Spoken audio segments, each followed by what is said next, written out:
नमस्कार प्यारे बच्चों, कैसे हो आप सभी।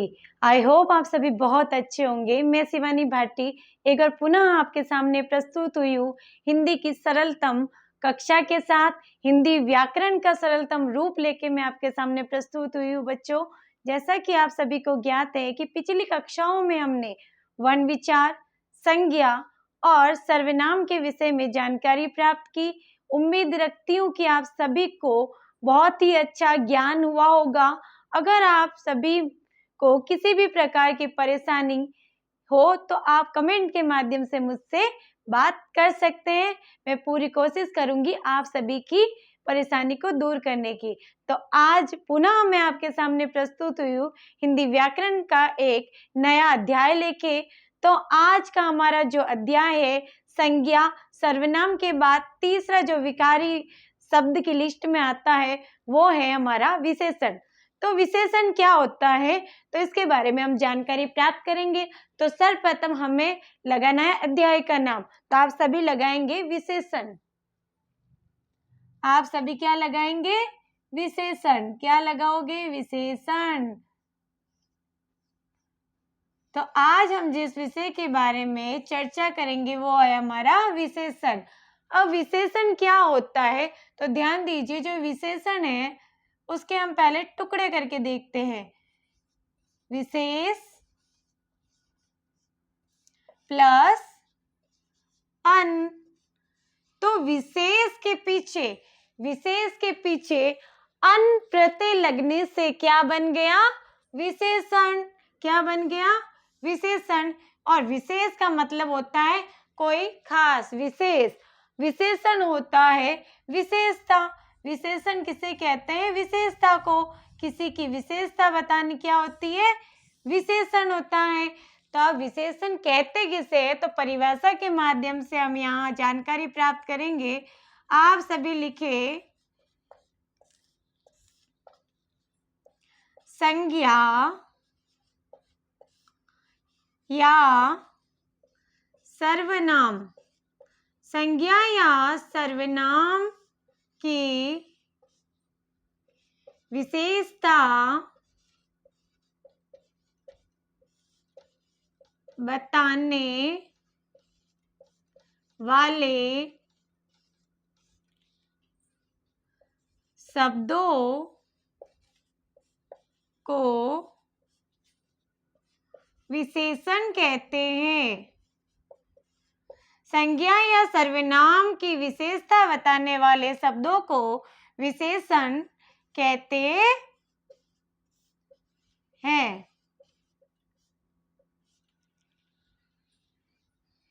जैसे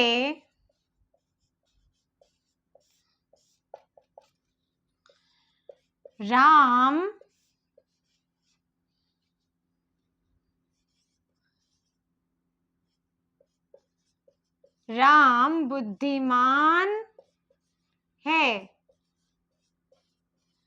तो ध्यान दीजिए प्यारे बच्चों, राम क्या है? हमारा संज्ञा शब्द है ना। क्या है? संज्ञा। बुद्धिमान होना क्या है? राम की विशेषता है, यानी विशेषण है। क्या है? विशेषण। उसी प्रकार नीचे लिखेंगे वह सुंदर है। वह क्या है? वह सुंदर है। तो अब हमने किसी का नाम नहीं लेके हमने वह लिखा, और वह हमारा क्या है? सर्वनाम। वह हमारा क्या है? सर्वनाम। और वह की विशेषता क्या है? सुंदर होना। तो सुंदर क्या है? वह के साथ में उसकी विशेषता यानी विशेषण। तो यहाँ पे हमने राम बुद्धिमान है लिखा, यानी राम की विशेषता क्या है? बुद्धिमान। तो राम एक संज्ञा शब्द है और बुद्धिमान होना उसकी विशेषता यानी विशेषण है। वह सुंदर है। वह क्या है? सर्वनाम है। सुंदर होना क्या है? वह की विशेषता है। इसीलिए सर्वनाम और संज्ञा शब्द की जो विशेषता बताए वो विशेषण कहलाता है।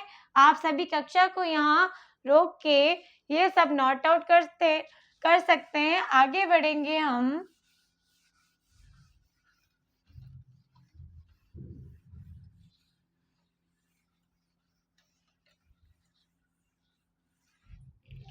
आगे हम लिखेंगे, एक उदाहरण लिखेंगे। यहां से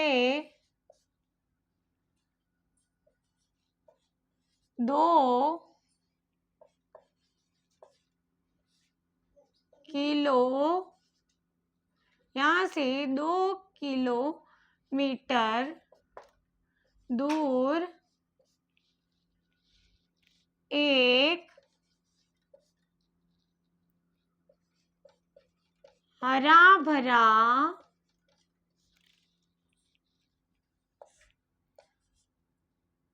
उद्यान है। यहां से 2 किलोमीटर दूर एक हरा भरा उद्यान है। हरा भरा उद्यान है। रेखांकित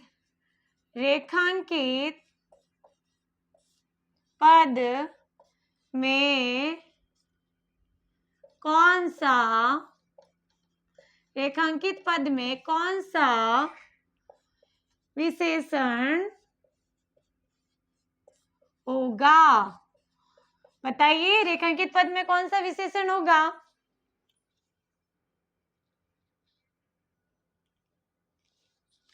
तो देखिए, यहां से 2 किलोमीटर दूर एक हरा भरा उद्यान है।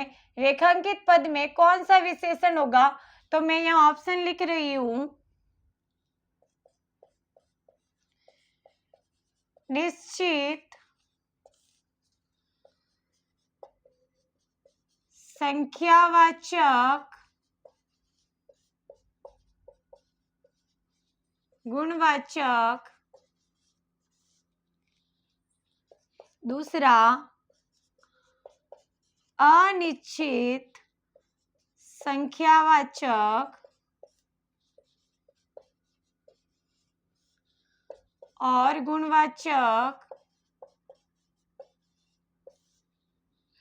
तीसरा, परिमाणवाचक और गुणवाचक। चौथा, अनिश्चित परिमाणवाचक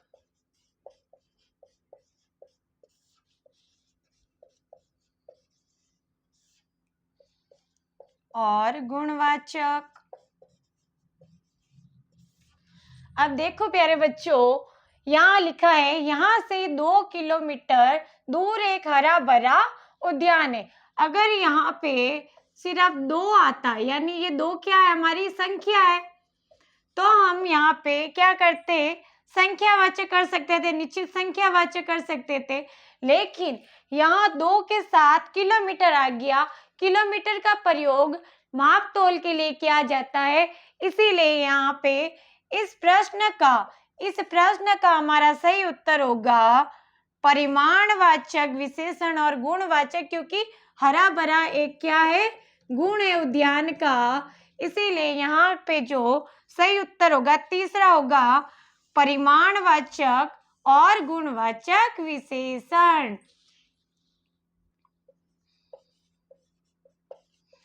इसी प्रकार से परीक्षाओं में प्रश्न पूछे जाते हैं। तो आपको जल्दबाजी नहीं करते हुए चीजों को अच्छे से डीपली समझने की कोशिश करनी है, उसके बाद में इसका उत्तर देना है। तो आप सभी इस उदाहरण के माध्यम से इन चीजों को अच्छी तरीके से समझ सकते हैं। आगे हम बढ़ेंगे।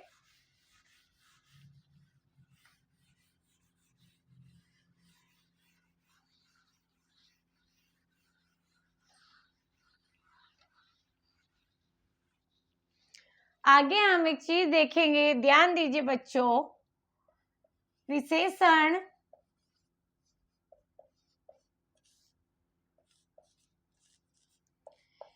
विशेष्य और एक पॉइंट है हमारा प्रविशेषण। क्या है? प्रविशेषण। विशेषण के आगे प्र उपसर्ग लग गया है, इसीलिए ये हमारा प्रविशेषण है। अब होता क्या है, आप सभी ने हिंदी व्याकरण में विशेषण और विशेष्य तो पढ़ा ही है। तो विशेषण और विशेष्य क्या होता है? विशेषण क्या है? विशेषता। क्या होती है? विशेषता। विशेषता को हम विशेषण कहते हैं। विशेषता को विशेषण कहते हैं। विशेष्य क्या है? विशेष्य संज्ञा या सर्वनाम होता है जिसकी विशेषता बताते हैं। संज्ञा या सर्वनाम, ये दोनों चीज आपने कक्षाओं में जरूर पढ़ी होगी। ये प्रविशेषण क्या है? जो विशेषण की भी विशेषता बताए, जो विशेषण की भी विशेषता बताए वो प्रविशेषण होता है। विशेषण की भी विशेषता बताए, विशेषण की विशेषता को प्रविशेषण कहते हैं। एक उदाहरण के माध्यम से मैं समझाऊंगी आपको। उदाहरण देखेंगे।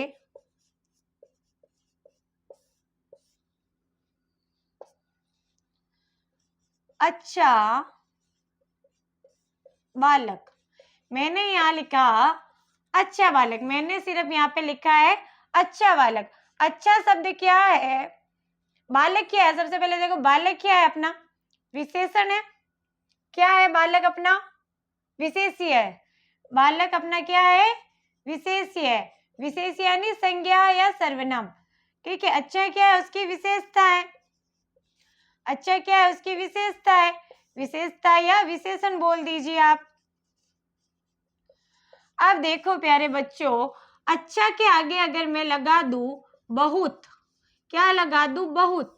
बहुत अच्छा बालक, तो ये जो हमारा बहुत है उसी को हम प्रविशेषण कहते हैं। उसी को हम प्रविशेषण कहते हैं।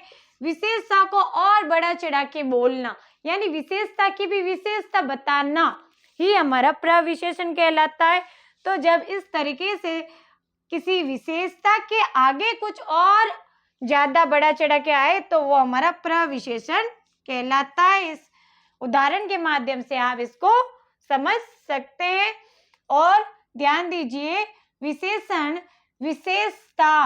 विशेषण क्या होता है? किसी की विशेषता बताए। जैसे राधा बहुत अच्छा नृत्य करती है, तो राधा क्या है? हमारी विशेष्य है। और बहुत अच्छा नृत्य क्या है? अच्छा नृत्य क्या है? उसकी विशेषता है। और राधा हमारा विशेष्य है। ठीक है। आप सभी इनको नोट कीजिए। आगे हम बढ़ेंगे।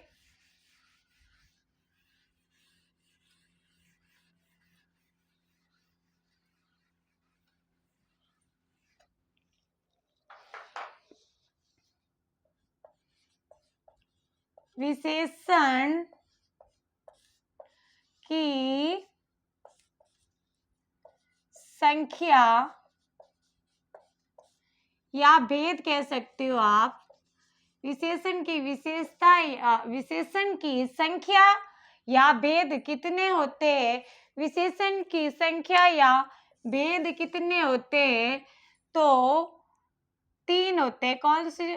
सॉरी, 4 होते हैं। विशेषण की संख्या 4 होती है। पहला गुणवाचक विशेषण, पहला गुणवाचक विशेषण, दूसरा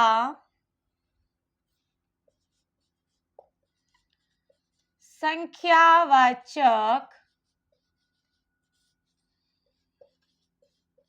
विशेषण, तीसरा परिमाणवाचक विशेषण,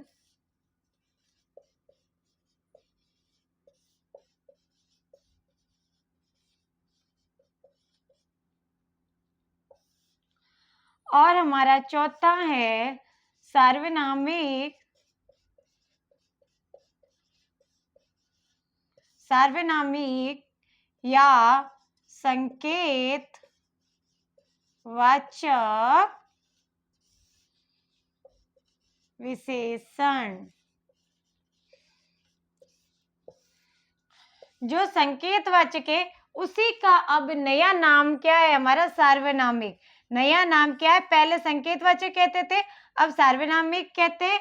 कभी कभी संकेतवाचक भी आ जाता है, तो आपको कंफ्यूज नहीं होना है। सार्वनामिक विशेषण और संकेतवाचक विशेषण दोनों क्या है? एक ही है।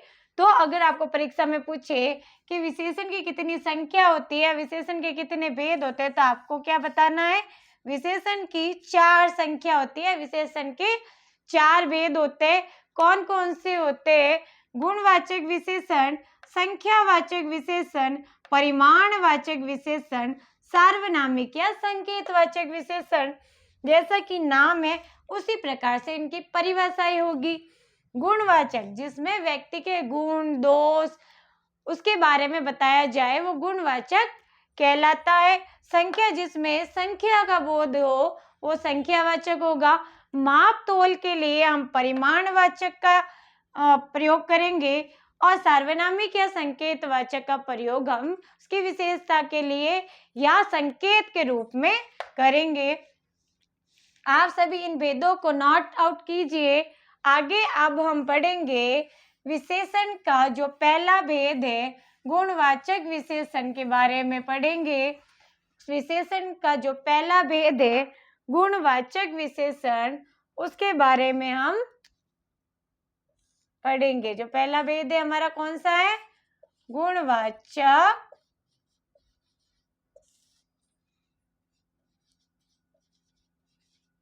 विशेषण।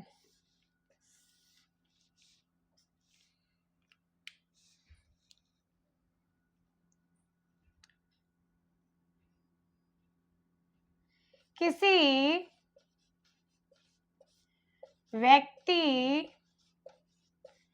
व्यक्ति या वस्तु के गुण दोष रंग रूप दशा स्वभाव स्पर्श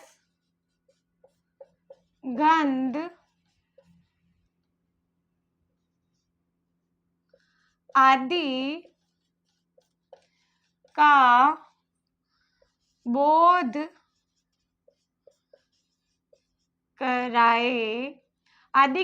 कराए,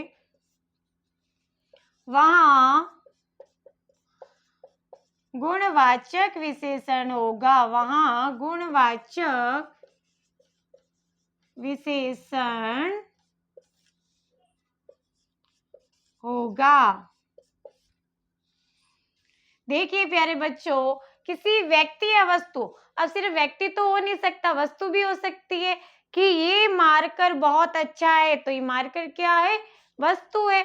तो इसके लिए भी तो हम बोल सकते हैं ना कि इसके गुण क्या है? अच्छा होना। तो उसी प्रकार से जैसे राम बहुत अच्छा है, तो राम क्या हो गया? व्यक्ति हो गया, और ये मार्कर वस्तु हो गई।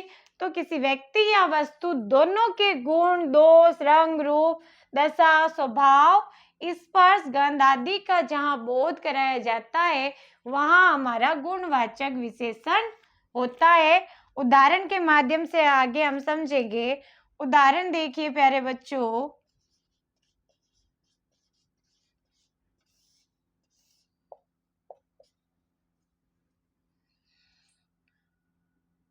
बच्चे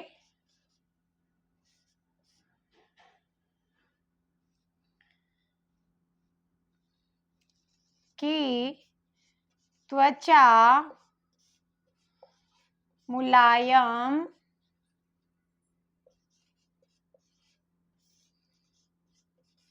होती है। बच्चे की त्वचा मुलायम होती है। जो यहाँ बच्चा शब्द है वो हमारा क्या हो गया? बच्चा जो शब्द है हमारा विशेष्य हो गया, संज्ञा या सर्वनाम विशेष्य हो गया। और जो मुलायम क्या है? वो क्या है? विशेषता। क्या है? विशेषता है। किसी बच्चे को हम स्पर्श करते हैं तो क्या लगता है कि उसकी स्किन बहुत ही सॉफ्ट होती है, तो उसकी जो त्वचा मुलायम है वो उसका गुण है, इसीलिए ये जो उदाहरण है हमारा गुणवाचक का उदाहरण है। और कुछ उदाहरणों के माध्यम से हम इसको समझेंगे।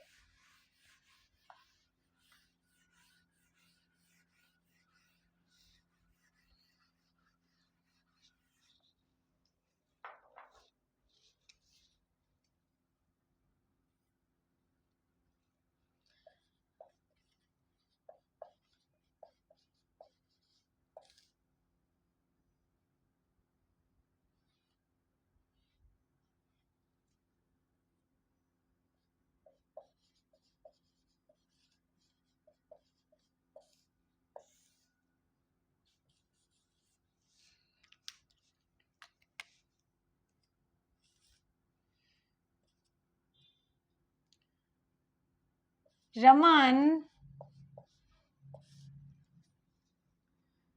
बहुत समझदार है। रमन जो है वो बहुत समझदार है। हमारा यहाँ जो रमन है वो विशेष्य है। क्या है? विशेष्य है। और समझदार जो है वो उसकी विशेषता है। और समझदार के आगे जो बहुत शब्द लगा है वो प्रविशेषण है। क्या है? प्रविशेषण। तो जहां पे भी किसी की तारीफ हो जाए, किसी के गुणों की व्याख्या की जाए, वहां गुणवाचक विशेषण होता है। तो जरूरी नहीं है अगर आपके कुछ शब्द आ जाए जैसे मुलायम,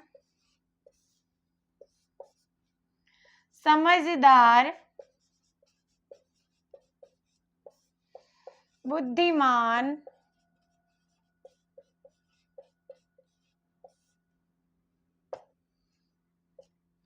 गोरा, काला, ईमानदार,